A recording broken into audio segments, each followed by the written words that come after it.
সালাউদ্দিন স্যারকে ডাকবো?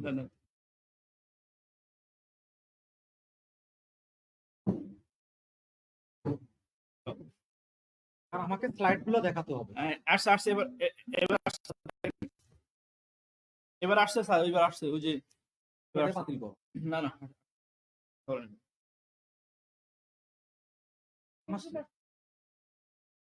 সাইজ এখন কি হচ্ছে যদি আগের অংশ এখন যাবে না, এখন থেকে যাবে, এখন থেকে যাবে? হ্যাঁ স্যার আমি যখন শুরু আমাকে স্লাইডটা দেখাতে হবে। হ্যাঁ স্লাইড আছে। আসছে না, এবার আপনি করে দেন। একটা যাবে না।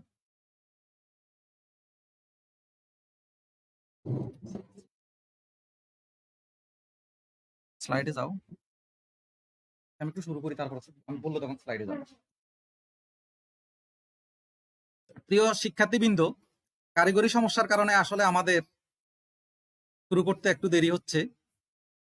আজকের ক্লাসে তোমাদের স্বাগত জানাচ্ছি।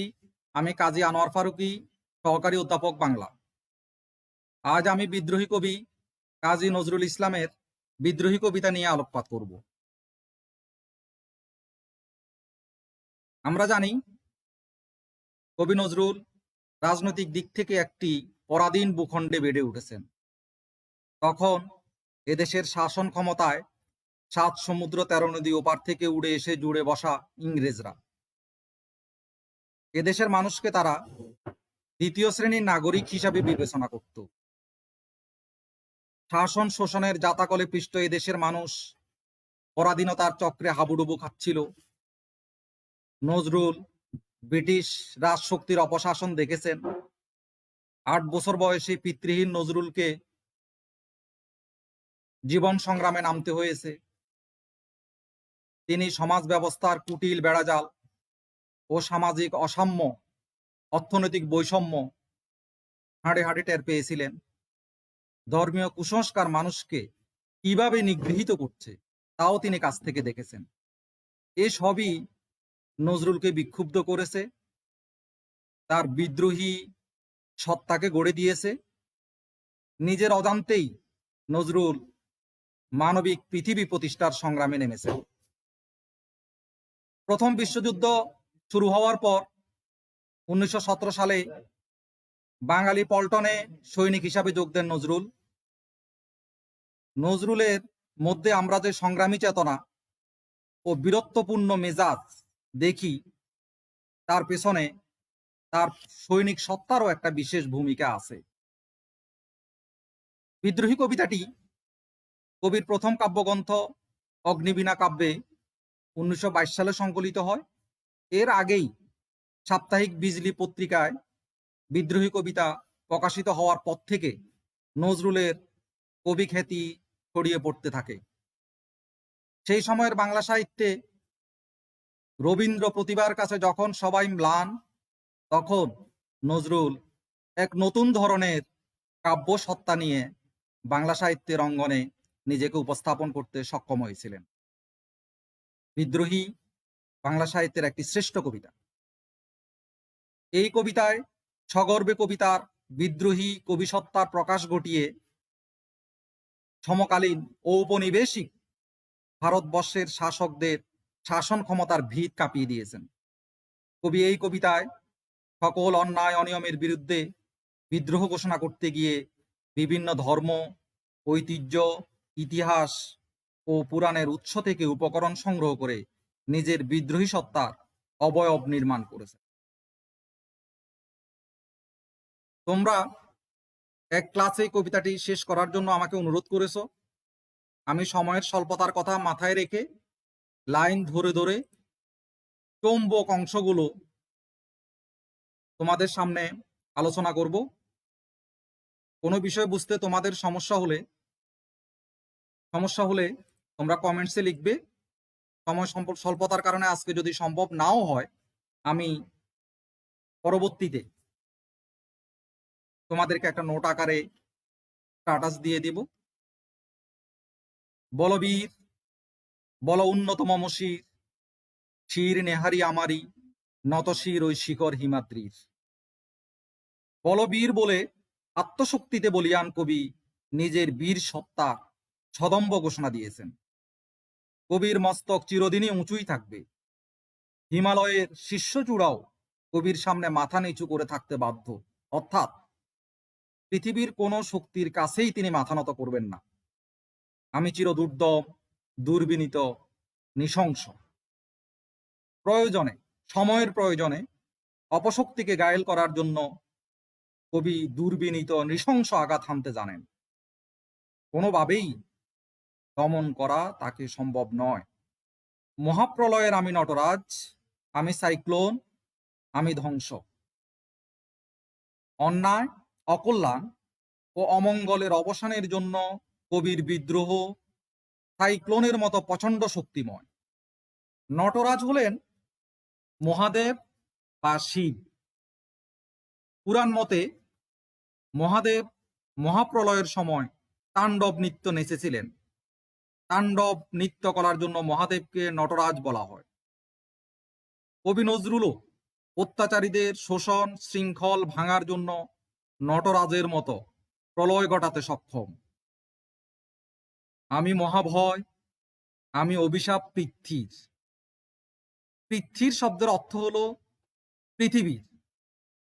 কবি নিজে ভয়শূন্য হলেও অন্যায়কারীর জন্য তিনি মহাভয়, মহা আতঙ্ক।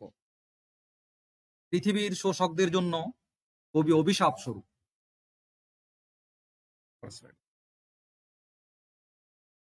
আমি দুর্বার, আমি ভেঙে করি সব চুরমার, আমি অনিয়ম উচ্ছৃঙ্খল, আমি দলে যাই যত বন্ধন, যত নিয়ম কানুন শৃঙ্খল, আমি মানি না কোনো আইন। শোষকদের শাসন ক্ষমতা পোক্ত করার জন্য প্রতিষ্ঠিত নিয়মের বাঁধন কবি মানেন না। নতুন দিন আনার জন্য কবি সব বন্ধন ছিঁড়ে সামনে এগোতে চান। আমি ভরা তরি করি ভরা ডুবি, আমি টরফেডো, আমি ভীম ভাসমান মাইন। টরপেডো হলো ডুবোজাহাজ থেকে নিক্ষেপণযোগ্য অস্ত্র। কবি টরপেডোর মতো কিংবা ভয়ঙ্কর ভাসমান মাইনের মতো সহজেই শত্রুর ভরাতরির ভরাডুবি ঘটাতে পারেন। অর্থাৎ শত্রুকে আঘাত হানার মতো পূর্ণ ক্ষমতা কবির রয়েছে। আমি দুর্যোটি, আমি এলোকেশে ঝড় অকাল বৈশাখী। দুর্যোটি হলেন শিব বা মহাদেবের আরেক নাম। আমরা এর আগে তাকে নটরাজ বলেছি। যিনি নটরাজ তিনি দুর্যোটি। জটাধারী শিবের জট ধূম্ররূপী বলে তাকে দুর্যোটি বলা হয়। কবিও দুর্যোটির মতো কিংবা অকাল বৈশাখীর এলোকেশী ঝড়ের মতো প্রবল শক্তিমান। আমি বিদ্রোহী, আমি বিদ্রোহী সুত বিশ্ববিদাত্রী। কবি নিজেকে বিশ্ববিদাতার বিদ্রোহী সন্তান বলে অভিহিত করেছে। সুত শব্দের অর্থ সন্তান। অন্যায় অসাম্যের বিরুদ্ধে বিদ্রোহী কবি যেন বিশ্ববিদাতার বিদ্রোহী সন্তান। রক্তে তার আজন্ম আপসীন দ্রোহ। তাকে যেন স্বয়ং বিধাতাই পৃথিবীর জন্য দ্রোহী করে পাঠিয়েছে। বলবীর, চির উন্নত মমশির, আমি সৃষ্টি, আমি ধ্বংস, আমি লোকালয়, আমি শ্মশান। কবি যেমন সৃষ্টি করতে জানেন, তেমনি সৃষ্টির প্রয়োজনে পুরাতনকে ধ্বংসও করতে পারেন। লোকালয় হলো মানুষের জীবনযাপনের প্রাণস্পন্দনের প্রতীক। অন্যদিকে শ্মশান হলো মৃত্যু, সংহার, জীবন বিনাশী ধ্বংসের প্রতীক। কবির মধ্যে এই দুটো আপাত বিপরীতমুখী সত্তার সমান্তরাল অবস্থান। তিনি জীবনবাদী, আবার জীবনের প্রয়োজনে হিম শীতল মৃত্যুর মুখোমুখি হতেও ভয় পান না। আমি অবসান, নিশা অবসান। নিশা বা রাত্রি হলো দুঃসময়ের প্রতীক। কবি অপশক্তির বিনাশ ঘটিয়ে দুঃখের নিশার অবসান ঘটিয়ে আশার ভোর আনবেন। আমি ইন্দ্রাণী সুত, হাতে চাঁদ, ভালে সূর্য। ভালে শব্দের অর্থ কপালে। ইন্দ্রাণী হলেন দেবতা ইন্দ্রের স্ত্রী। আমরা জানি পৌরাণিক কাহিনী অনুসারে ইন্দ্র অত্যন্ত শক্তিশালী দেবতা। ইন্দ্রাণী সুত বা ইন্দ্রাণীর সন্তান হলেন জয়ন্ত। রামায়ণে ইনি প্রবল বিক্রমের সঙ্গে রাক্ষসদের বিরুদ্ধে লড়াই করেছিলেন। কবিও ইন্দ্রাণী পুত্র জয়ন্তের মতো শক্তিমান বীর, যার হাতে চাঁদ আর কপালে তেজস্বী সূর্য। মম এক হাতে বাঁকা বাঁশের বাঁশরি, আর হাতে রণতুর্য। এখানে চমৎকারভাবে কবির দুটো বিপরীতমুখী সত্তার দিকে ইঙ্গিত করা হয়েছে। কবির এক হাতে বাঁকা বাঁশের বাঁশরি, বাঁশের বাঁশি সুর তথা মানুষের কোমল অনুভূতির প্রতি, মানুষের জন্য, প্রকৃতির জন্য কবির গভীর অনুরাগ ও ভালোবাসা। আবার কবির অন্য হাতে রণতুর্য। রণতুর্য হলো যুদ্ধের সিংহা, যাতে হুঙ্কার তুলে যুদ্ধযাত্রা বা যুদ্ধ ঘোষণা করা হয়। এটা বিদ্রোহী সত্তার প্রতীক। কবি যেমন প্রেমময়, তেমনি সময়ের প্রয়োজনে অত্যন্ত বিধ্বংসীও হতে জানেন। আমি বেদুইন, আমি চেঙ্গিস। বেদুইন, আরব বেদুইন যাযাবরদের মতো কবি পিছুটানহীন। বেদুইনরা সবসময় সম্মুখ পানে অগ্রসর হয়, তাদের কোনো পিছুটান নেই। কবিও পিছুটানহীন। চেঙ্গিস খান মঙ্গোলিয়ান সমরনায়ক। প্রবল পরাক্রমশালী এই সমরনায়ক বিপুল বিক্রমে বিশাল ভূখণ্ড দখল করেছিলেন। চেঙ্গিসের মতো পরোয়াহীন কবি কাউকে কুর্নিশ করেন না, অর্থাৎ কারো সামনে মাথা নত করেন না। আমি বজ্র, ঈশান বিশানে ওঙ্কার। বজ্রের মতো কবি শোষকদের আগুনে পোড়াবেন। কবি যেন ঈশান কোণের সিংহা হতে উত্থিত ওঙ্কার ধ্বনি, সেই ধ্বনিতে জালেমের বুক ভয়ে কেঁপে ওঠে। আমি ইসরাফিলের সিংহার মহাহুঙ্কার। ইসলাম ধর্ম মতে ইসরাফিল ফেরেশতার সিংহার প্রচণ্ড ধ্বনিতে কিয়ামত বা প্রলয় সংঘটিত হবে। কবিও সেই শক্তি ধারণ করেন। আমি পিনাক পানির ডমরু ত্রিশূল। পিনাক পানি হলেন শিব বা মহাদেব। এর আগে আমরা যাকে নটরাজ এবং দুর্যটি বলেছি। যিনি নটরাজ, যিনি দুর্যটি, তিনিই পিনাক পানি। শিব বা মহাদেব পিনাক নামক ধনু ধারণ করেন বলে তার নাম পিনাক পানি।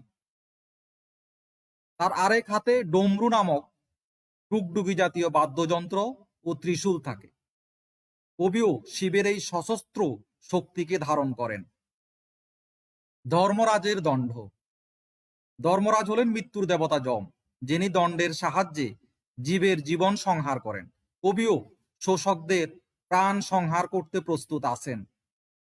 আমি চক্র ও মহাশঙ্খ। চক্র ও মহাশঙ্খ হল দেবতা বিষ্ণুর অস্ত্র। সুদর্শন চক্র বিষ্ণুর গুরুত্বপূর্ণ প্রাণ সংহারী অস্ত্র। মহাশঙ্খের সুতীব্র আওয়াজে বিষ্ণু জগৎ কাঁপিয়ে দেন। কবিও তেমনি। আমি প্রণব নাদ প্রচণ্ড। প্রণব নাদ হল সুতীব্র ওঙ্কার ধ্বনি, যাতে জগতের সৃজন আবার জগতের ধ্বংস। আমি ক্ষেপা দুর্বাসা, বিশ্বামিত্র শিষ্য। দুর্বাসা হলেন ভারতীয় পুরাণের অত্যন্ত রাগী স্বভাবের ক্ষেপামুনি। তার রাগের রোষানলে পড়ে অনেকেই দগ্ধ হয়েছে।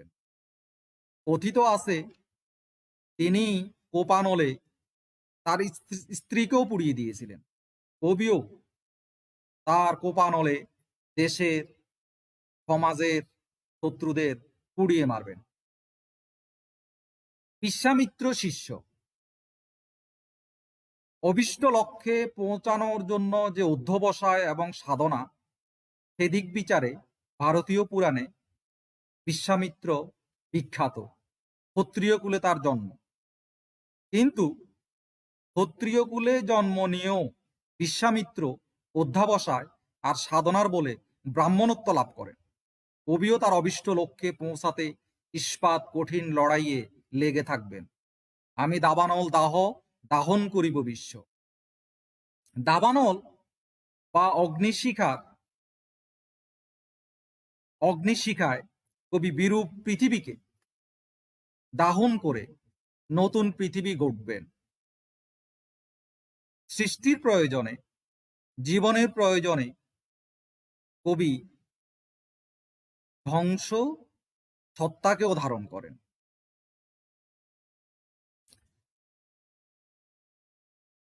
এবার আমরা কবির কোমল সত্তার কিছু পরিচয় পাবো এই অংশে, যেটা কবির বিদ্রোহী সত্তার বিপরীত। কবি যেমন মানবিক তেমনি বিদ্রোহী। আমি উন্মন মন উদাসীর। মানবিক কবি উদাসীর উদাসীনতার কারণ জানেন। আমি বিধবার বুকে ক্রন্দন শ্বাস, হা হুতাশ আমি হুতাশীর। হুতাশীর হলো যিনি হা হুতাশ করেন। হা হুতাশকারীর কষ্ট যন্ত্রণাও কবি অনুভব করেন। কোন যন্ত্রণা, কোন কষ্ট মানুষকে হুতাশী করে, তাদের সেই দুঃখবোধ কবি জানেন। কবি জানেন বিধবার বুকের ক্রন্দন শ্বাসের যন্ত্রণা। আমি বঞ্চিত ব্যথা পথবাসী চির গৃহহারা যত পথিকের। সামাজিক রাষ্ট্রীয় অসাম্যের কারণে, বৈষম্যের কারণে বঞ্চিত গৃহহারা উদ্বাস্তু মানুষের মনোবেদনা, মনোকষ্ট কবিকে বিচলিত করে। আমি অবমানিতের মরম বেদনা বিষ জ্বালা, প্রিয় লাঞ্ছিত বুকে গতি ফের। বিশ্বের অবমানিত লাঞ্ছিত মানুষের মরম বেদনা অবসানের জন্য কবি গণজাগরণ সৃষ্টি করতে চান। আমি উত্তর বায়ু, মলয় অনিল, উদাস পূরবী হাওয়া। কবি যেন উত্তরের বায়ু, মলয় পর্বত থেকে ভেসে আসা স্নিগ্ধ বাতাস, পূরবী রাগের স্নিগ্ধ হাওয়া।